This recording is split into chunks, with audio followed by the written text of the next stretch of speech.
Everyone has a highly emotional opinion about the rich.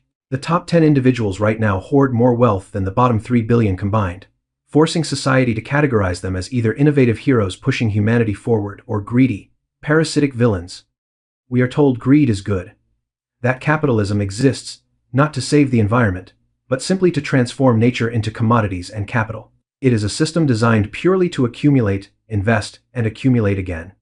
The ultimate fight boils down to one terrifying question. Will this relentless drive for profit build a utopian future or mathematically destroy it? To answer this, we must stop thinking like naive economists and start thinking like cold, calculating physicists. Instead of following money, a hallucinated human construct, we must follow the foundational currency of life, energy. If you zoom in close enough to the physical world, you see that absolutely everything is made of atoms connected by chemical bonds. Add energy to a molecule, it vibrates faster, and we physically feel it as heat. The first single-celled organisms were microscopic energy scavengers. They absorbed floating sugar molecules, broke them down, and used that stored energy to swim, find more sugar, and replicate. This is where the physics of corporate profit begins. These primitive cells could only survive if they captured more energy than they spent. Surplus energy was meticulously stored. The very first iteration of profit was literally cellular fat. The most efficient foragers survived, creating profit-driven competition at the microscopic level. But even the most successful hit a brutal mathematical wall. Drop one highly efficient cell into a pool of energy-rich molecules, it violently divides, consumes absolutely everything, and then the entire population spectacularly crashes. It is a biological boom and bust cycle, life's very first financial bubble. Then life discovered photosynthesis. High-energy sunlight blasts simple molecules like carbon dioxide and water, causing them to aggressively snap into complex molecules that store massive amounts of potential energy, like glucose. Think of it as a molecular mousetrap securely storing solar energy. When these sugars break down, those wound-up springs suddenly unwind, releasing the exact energy required for cellular motion. Energy that would have uselessly bounced back into space was permanently converted into food, allowing photosynthetic organisms to grow massively larger. As plants became multicellular, internal cells specialized. This division of labor made them exponentially more efficient at capturing energy as a massive, unified corporate structure. But every energy innovation triggers a new, more vicious form of competition. Plants had to ruthlessly compete for physical land to capture sunlight, developing two distinct corporate strategies: go tall or go wide. Redwoods took the monopoly approach, growing hundreds of feet high and aggressively monopolizing sunlight.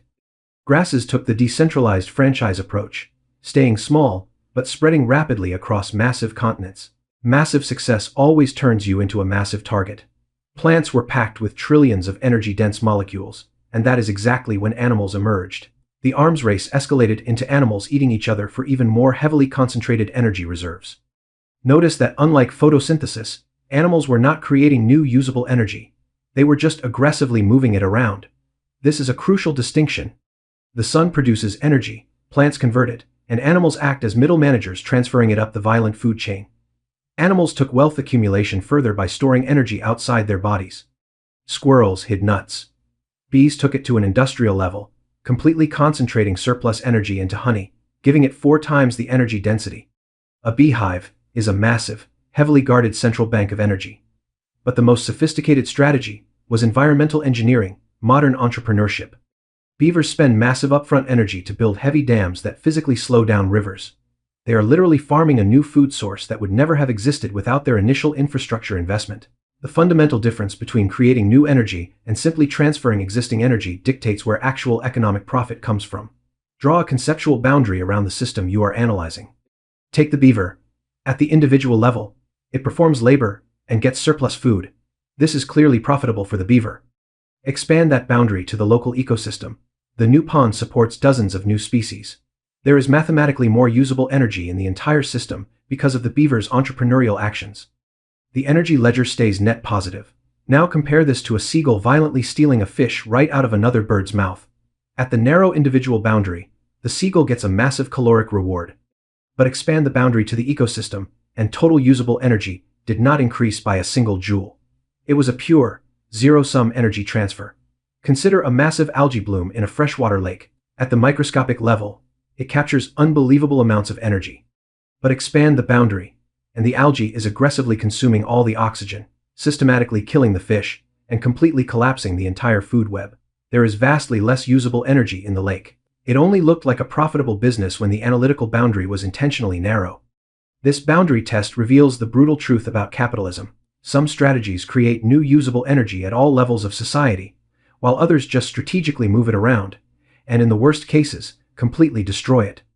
In nature, biological limits prevented any single organism from a runaway, infinite accumulation of energy. Competition naturally diffuses energy, and much more importantly, death resets absolutely everything.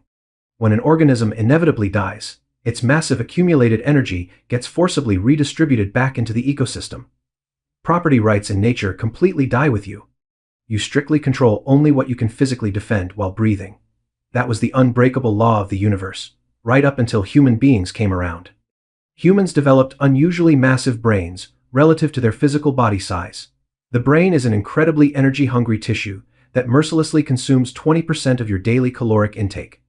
The evolutionary payoff? Brains convert raw energy into usable information. Your physical experiences burn energy, which gets permanently stored as information. The invention of language allowed that highly valuable information to wirelessly jump directly between minds. Fire was the first monumental breakthrough. Cooking breaks down tough cell walls, making 40% more net energy available than if the exact same food was eaten completely raw. That massive influx of extra energy enabled human brains to grow even larger and discover sophisticated ways to capture energy. This aggressive accumulation of knowledge led to agriculture. Farming created storable surplus energy. Grain kept safely in silos for months enabled true societal specialization. Some humans could focus entirely on engineering better tools or working purely with information. And then came the ultimate energy unlock: fossil fuels. Coal and crude oil, ancient, heavily concentrated sunlight with unprecedented energy density. A single barrel of oil did the physical work of hundreds of men laboring for weeks. This unleashed an unimaginable tsunami of surplus energy into human society, fueling enormous factories that ran continuously day and night. It was a wave of economic profit unlike anything the planet had ever seen. Coordinating this violent industrial explosion required a portable, highly durable claim on energy. So we invented money. Gold doesn't physically rot like grain, isn't stuck in one geographic place like land, and doesn't require constant feeding like livestock. Thus, massive amounts of money coordinate thousands of humans toward a singular goal through programmable superorganisms, multinational corporations. The industrial titans will always tell you that a steady flow of investment capital is the absolute requirement for a free economy. But here, the boundary test becomes completely essential. Is this massive corporate organization actually increasing the total usable energy in the human system? Or is it just strategically repositioning itself as a middleman to ruthlessly extract cash? Take a pharmaceutical company spending billions to create a brand new, life-saving antibiotic. Expanding the boundary to human society, the net energy stays massively positive. More humans are alive, healthy, and economically productive. Compare this to a parasitic private equity firm that buys an older drug company, makes a totally trivial, medically useless change just to renew the patent, and instantly hikes the price 1,000%. If we draw the boundary strictly around this corporate entity, we see record-breaking, astronomical profits. But for society, usable energy drastically decreases. The astronomically higher price means patients start skipping doses or go completely bankrupt. Now you have a massive population of sick people who physically cannot work, resulting in a devastating loss of productive societal capacity, while billions are permanently diverted into pure rent extraction. Good profit increases total usable energy. Bad profit only appears successful when you intentionally keep your analytical view completely narrow and ignore the collateral damage. But even value-creating firms face a deeper, systemic, and terrifying mathematical problem. In nature, death resets absolutely everything. Humans decided they were smarter than physics and completely removed those limits.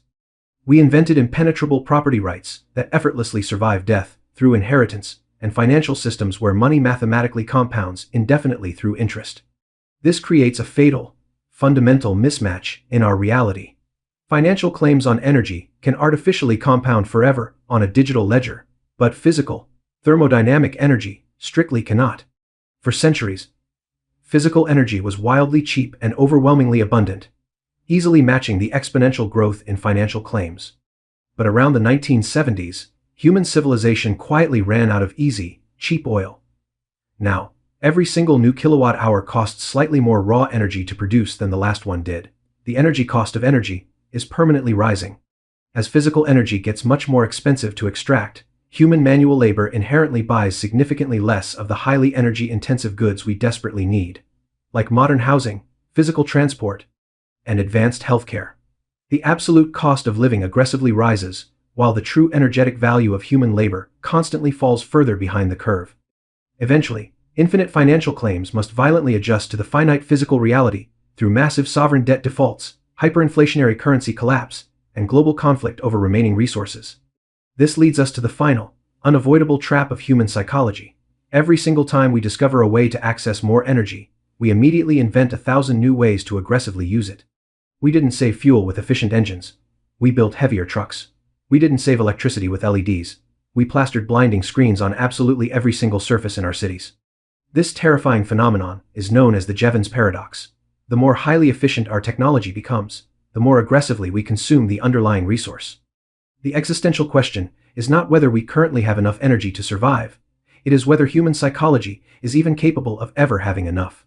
Just like the microscopic algae bloom, our corporate systems are blindly consuming energy far faster than the host system can possibly sustain. The fundamental question isn't if global capitalism will eventually hit the unbreakable laws of thermodynamics. The only question is whether we will actually open our eyes to see the limits coming before the physics of corporate profit finally run out of fuel. Subscribe to Wealth Decoded to understand the mechanical reality behind these economic empires. Drop a comment letting me know what systemic industry we should decode next, and I will see you in the next analysis.